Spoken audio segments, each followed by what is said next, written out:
चुनाव आज तक में आपका स्वागत है। आपके साथ मैं हूं शशि तुषार शर्मा। नॉर्थ ईस्ट के 3 राज्यों के चुनाव परिणाम आ चुके हैं। इन राज्यों में एक तरफ जहां बीजेपी का जलवा बरकरार रहा तो वहीं कांग्रेस गठबंधन को झटका लगा है।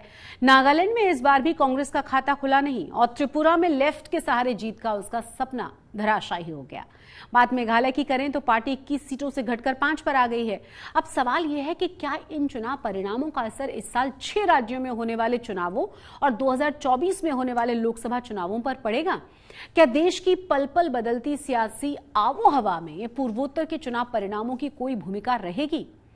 दरअसल तीनों ही राज्यों में चुनाव नतीजे ऐसे समय पर आए हैं जब 2024 के लोकसभा चुनावों को लेकर सियासत पूरे उफान पर है। आज हम इसी पर विस्तार से बात करेंगे। दरअसल नॉर्थ ईस्ट के इन राज्यों के चुनावी नतीजे जहां बीजेपी के लिए खुशी लेकर आए हैं, वहीं देश की सियासत में कई संदेश भी दे गए हैं। इन चुनावी नतीजों को लोकसभा चुनावों में लिटमस टेस्ट की तरह भी देखा जा रहा है। तीनों ही राज्यों की कुल 180 सीटों में से बीजेपी गठबंधन ने 71 सीटें जीती हैं, जबकि अपने दम पर 46 सीटों पर जीत हासिल की है। तीनों ही राज्यों में अगर लोकसभा चुनावों की हम बात करें तो यहाँ कुल 5 सीटें हैं। इनमें त्रिपुरा और मेघालय में 2-2 और नागालैंड में 1 सीट है। त्रिपुरा की जहां दोनों ही सीटों पर बीजेपी, नागालैंड में एनडीपीपी, जबकि मेघालय में एनपीपी और कांग्रेस के पास सीट है। पूर्वोत्तर के नतीजे चुनावी दहलीज पर खड़े 6 राज्यों तेलंगाना, मिजोरम, एमपी, राजस्थान, कर्नाटक और छत्तीसगढ़ से पहले आए हैं।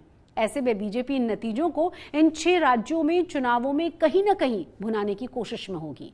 इन 6 राज्यों में लोकसभा की कुल 111 सीटें हैं और बीजेपी का लक्ष्य यहां अधिक सीटें जीतने का होगा। पूर्वोत्तर में मजबूत होती सियासी जमीन का लाभ बीजेपी को लोकसभा चुनावों में मिल सकता है। नॉर्थ ईस्ट के 8 राज्यों में लोकसभा की कुल 26 सीटें हैं, जिनमें सबसे ज्यादा 14 सीटें हैं असम में। साल 2019 में बीजेपी ने 26 सीटों में से 15 सीटों पर कब्जा जमाया था। 2014 में उसकी मात्र 8 सीटें थीं। इस बार बीजेपी पूर्वोत्तर में अपने सहयोगी दलों के सहारे क्लीन स्वीप करने के लिए राजनीतिक ताना बाना बुन रही है। इसमें सबसे बड़ी भूमिका नॉर्थ ईस्ट के चाणक्य और असम के सीएम हिमंता बिस्वा शर्मा की होगी।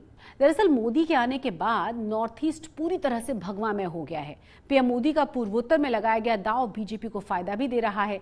पिछले 8 वर्षों में पीएम मोदी ने उत्तर पूर्व के 50 से ज्यादा दौरे किए हैं। उत्तर पूर्वी राज्यों में केंद्रीय योजनाओं की फंडिंग भी बढ़ गई है। दरअसल बीजेपी ये जानती है कि बड़े राज्यों में चुनावी गणित बिगड़ने पर उसकी कुछ हद तक भरपाई पूर्वोत्तर के जरिए हो सकती है। फिलहाल उसका महाराष्ट्र में शिवसेना और बिहार में जेडीयू के साथ गठबंधन टूट चुका है। आगे भी दोनों के साथ आने की संभावना न के बराबर है। दोनों ही राज्यों में आज के हालात में चुनावी समीकरण पूरी तरह से बदले हुए हैं। ये दोनों राज्य बहुत ज्यादा अहम भी हैं। महाराष्ट्र में जहां लोकसभा की 48 सीटें हैं तो बिहार में 40 सीटें हैं और दोनों को अगर मिला दिया जाए तो यह आंकड़ा पहुंचता है 84। इसीलिए बीजेपी नॉर्थ ईस्ट पर विशेष फोकस कर रही है।